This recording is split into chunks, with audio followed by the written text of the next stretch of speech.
جب عیسیٰ علیہ السلام کی امت میں ہو سکتے ہیں تو محمد صلی اللہ علیہ وسلم کی امت میں کیوں نہیں ہو سکتے؟ تو اب کیا ہوا کہ وہ جو بچہ تھا اس نے وہ ماں کی گود میں بولا اور کہا اے ماں گھبرا مت، یہ دیکھنے میں آگ ہے، حقیقت میں یہ جنت کا باغ ہے۔ یہ اللہ کی طرف سے حوصلہ ملتا ہے جب انسان قربانی دیتا ہے۔ تو ماں نے اس بچے کو لے کے اس آگ میں چھلانگ لگا دی۔ تو اب میں جو اصل واقعہ بیان کرنا چاہ رہا تھا نا، یہ تو سارا یعنی تمہید لمبی ہو گئی۔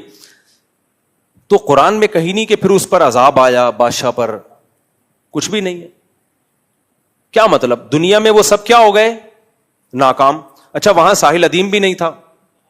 ساحل ادیم ہوتا تو کہتا ہے اسٹیٹ کے خلاف بغاوت کرو، تم چپ بیٹھے ہوئے ہو، سب جا رہے ہیں آگوں میں چھلانگے مار رہے ہیں۔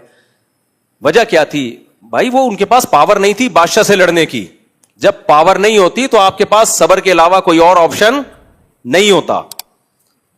وہاں آ کے کیا جاتا کہ جی آپ ان سے لڑیں اسٹیٹ سے، آپ یوں کریں، وہ کہیں گے ہمارے کھانا پینا مشکل ہو گیا ہے، ہم نے ایمان لیا یہ ہماری، تو اس لیے اسباب اختیار کرنے کا حکم دیا ہے۔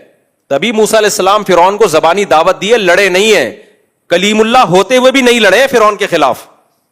بھائی پاورفل ہے تو اللہ نے زمینی اسباب کو سامنے رکھ کے ہمیں پالیسیاں بنانے کا حکم دیا ہے۔ باقی جو ایسے واقعات ہیں کہ 313 اتنے پہ غالب ہو گئے، وہ معجزہ ہے۔